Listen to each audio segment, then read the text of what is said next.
अभी next top quality company present करने के लिए हमारे अगले मल्टी बैगर है Prashant Khare ji. Is from Indore, basically BSc student है, फार्मा मार्केटिंग वाले, बट काम जबरदस्त। 2020 में शायद इन्होंने कंप्लीट किया था हमारा course, but research is super, absolutely super. इसके लिए मैं इनको नेक्स्ट मल्टी बैगर बोल रहा हूँ। हमारे multibagger ji Prashant Khare ji, welcome on stage please. Prashant ji Indore से आए, खड़े हैं, ताली तो होनी चाहिए उनके लिए। तो चलिए दोस्तों, रेडी? तो बैक टू अवर शो। तो दोस्तों, आज का सबसे इंटरेस्टिंग सेशन शुरू होने वाला है। आप लोगों ने इंडस्ट्रीज देखी, पर एक इंडस्ट्री में 100 कंपनियां रहती, वहां पर क्या इन्वेस्ट करोगे आप? तो इसलिए हम आपके लिए लाए हैं छाट छाट कर टॉप क्वालिटी कंपनी। दोस्तों, ये स्लोगन देख रहे हो, demand and growth plus TQC is equal to wealth. ये प्रॉफिट फ्रॉम इट का स्लोगन है। यहाँ पर हमने demand, emerging industries, growing industries देखी, और उसके लिए जो है मैं इन सेक्टर्स में से चुन चुन के पीयर ग्रुप की सबसे बेस्ट कंपनी, जहां पर आपको कॉन्फिडेंस होगा यहां मैं पैसा लगाऊंगा, मेरा पैसा बनना तय है, तो इसी कंपनियां, इसको हम कहते हैं टॉप क्वालिटी कंपनीज। दोस्तों, एक मैं क्वेश्चन पूछता हूं, what is the meaning of top quality company? थोड़ा थोड़ा मोटा मोटा कोई भी बता सके तो, as per your understanding. Good, good, very good, okay, right right right, बहुत बढ़िया जवाब। या राइट। तो दोस्तों, हम शुरू करते हैं हमारा टॉप क्वालिटी कंपनीज के ऊपर सब्जेक्ट, जहां पर आपको आने वाले दिनों के मल्टीवेकर जो पुराने दिनों में भी साबित हो चुके हैं, और यहां पर कुछ जेम्स मिलेंगे। जैसा कि आज चिराग भाई ने बताया था कि हमको हमारा जो है एसेट्स अधिक से अधिक रखना चाहिए पर्सनल बैलेंस शीट में, और लाइबिलिटीज कम से कम रखना चाहिए। फिर मैंने टॉप क्वालिटी कंपनीज में जहां पर आपको एसेट्स पीयर ग्रुप में सबसे अधिक मिलेंगे, लाइबिलिटीज कम मिलेंगे, तो वहां आप कॉन्फिडेंट रह के इन्वेस्ट कर सकते हैं। तो चलिए दोस्तों, हम अब शुरू करते हैं टॉप क्वालिटी कंपनीज का प्रेजेंटेशन। हम लोगों ने कुछ पैरामीटर्स सेट किए हुए हैं, और उसके लिए सबसे बढ़िया कंपनी के लिए हम लोगों ने 10 स्टार रेटिंग दिया हुआ है। तो सबसे पहले हम लोगों ने 3 स्टार रेटिंग सेल्स दिया हुआ है।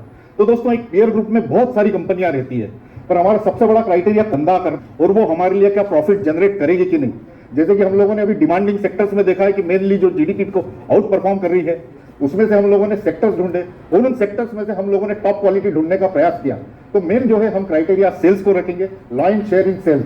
क्योंकि दोस्तों, आपने देखा होगा, छोटी कंपनी वो निश मार्केटिंग करती है और एक रीजनल एरिया में काम करती है, तो उनसे हमको कभी भी धोखा हो सकता है। तो इस धोखे से बचने के लिए हमें सेल्स को सबसे अधिक प्रायोरिटी देना चाहिए, और इसके अंदर हम ग्रोइंग सेक्टर भी देखेंगे। अब सेकंड नंबर है दोस्तों, यहाँ पर ध्यान से आप देखिएगा, लिक्विडिटी, जिसके लिए हम लोगों ने 3 स्टार रेटिंग दिया है। एक नंबर जो है हम लोगों ने नेट प्रॉफिट मार्जिन के लिए दिया है।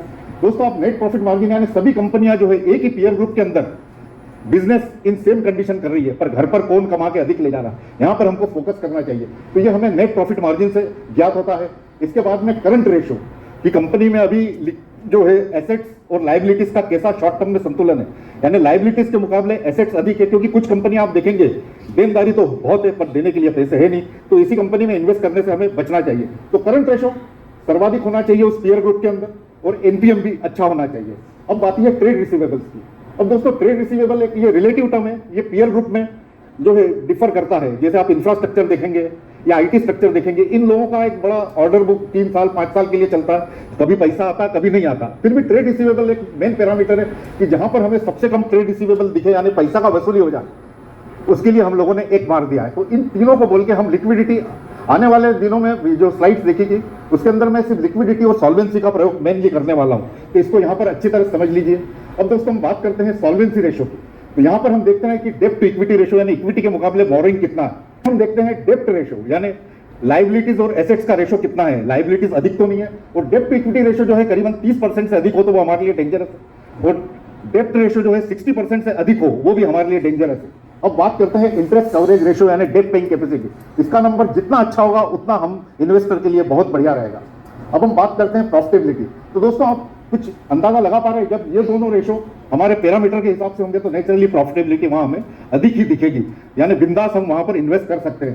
प्रॉफिटेबिलिटी में हम लोगों ने रिटर्न ऑन इक्विटी, इक्विटी के ऊपर कितना रिटर्न आ रहा है, रिटर्न ऑन एसेट्स, एसेट्स के ऊपर कितना रिटर्न आ रहा है, return on paid up equity, जो शुरू में इन्वेस्टर ने जो पैसा लगा के रखा है उसका वो कितना कमा रहे हैं, और ग्रॉस NPA, ये पर्टिकुलरली जो है फाइनेंस रिलेटेड कंपनियों के लिए लिया है, क्योंकि वहां पर ICR डेप्ट वगैरह काम नहीं आता, क्योंकि वो खुद उधार में पैसा लेते हैं और दूसरों को उधार में देते हैं। इसलिए वहां पर हम लोगों ने GNPA जो है एक मेन इंडिकेटर है, जिससे आप कंपनी का फाइनेंशियल सेहत का अंदाजा लगा सकते हैं, राइट।